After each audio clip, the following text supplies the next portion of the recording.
Kucherov's line, Stamkos' line, they had gotten off to a rough start in this series. Did you guys feel like it's only a matter of time before they get going?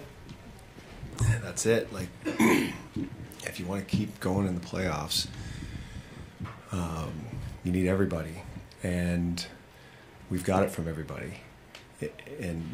Sometimes you can't, points line's done it on a pretty consistent basis, but everybody's chipping in, and those guys are getting chances. It's just a matter of time. But what's a really good sign for us is they hadn't been scoring, and we were still winning, and it was just a matter of time. And it was it was almost like Stammert said, I'd had enough. I mean, that thing went in with authority, and obviously a huge goal for us.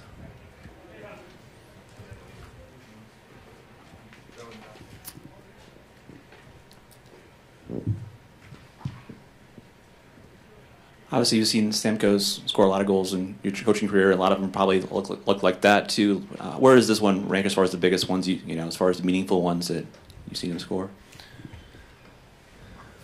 Well, I mean, he's got 300 and how many of them? So there's been a lot of meaningful ones in there. But you need your big guns to help you win. And you're in a tough environment, you're down a goal with under 10 to go, especially after giving up a shorty, in which they were on the ice for.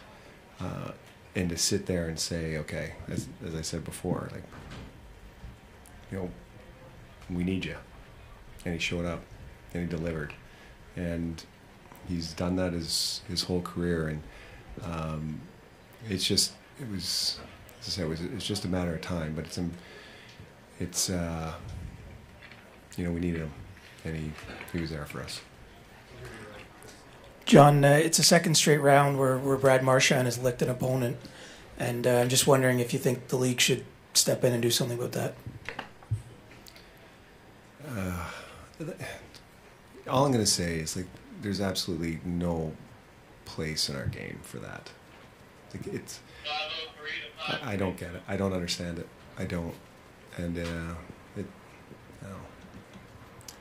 it's just like, how would you feel if I walked over to you right now and just gave you one big lick right from the chin all the way up? Yeah. See, that's pretty sure how Callahan felt. There's just no place in the game for that.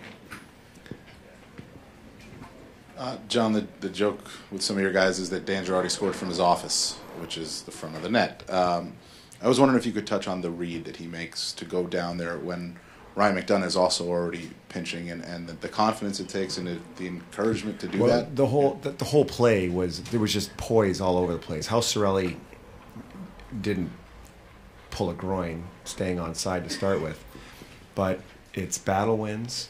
They won that battle on the wall, but that is an unbelievable poised play, and we've done that before. Like, we've thrown, we'll rotate our guys and throw our D back door. But the whole, when Yanni pulled it up and then to have the wherewithal to have the poise and give it to Killer and to throw that across like that. But it was, usually that's, the big joke is that's Yanni's spot. I think Yanni's 25 goals. I don't even know if they add up to 25 feet. And I guess G's taking that over now. Jon, the skating of Kucherov behind the net leading to Stamkos' game-tying goal. First of all, can you talk about how important it was for him to keep his legs moving and work behind the net? And secondly, how much did you hold your breath when McAvoy goes down, that there was no penalty called? Well, to be honest, like, I didn't... Like, the fans can influence a lot of things. So it's the refs reffing the game. They're the ones, the professionals that are doing it. And whether it's in Boston and Tampa or wherever, the fans are going to have, when they, scream, all of a sudden it's like, well, there must have been something. But there wasn't anything, in our opinion. And he skated, and McAvoy got crossed up and turned it over. And that was one of our things that we've talked about and we've had success with is, we got to be on these guys and make them turn pucks over. As for Cooch, he's, you give that kid some open ice. He's a wonderful skater, but he's a lot of the stuff we do is east-west and keeping those pucks moving and throwing pucks behind. And it's not a secret. A lot of teams in the league do it. There's just some players better at it than others. And he, he's sneaky. He's sneaky quick. And the other thing is he makes really good reads. So he's one of those guys that kind of is like in your, he knows the move you're going to make before the player does. And it was just a great play by that line. And John, what was your read or view on the Marchand hit on Callahan before that?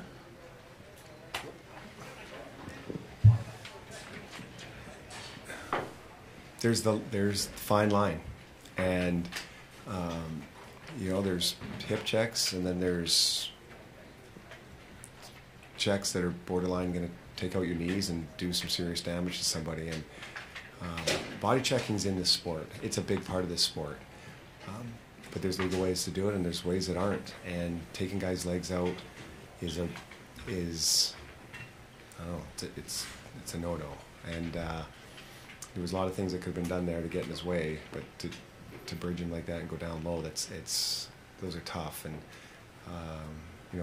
fortunately, everybody was okay with it. But there's a fine line there, and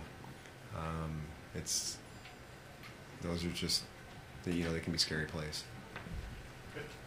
Thank you.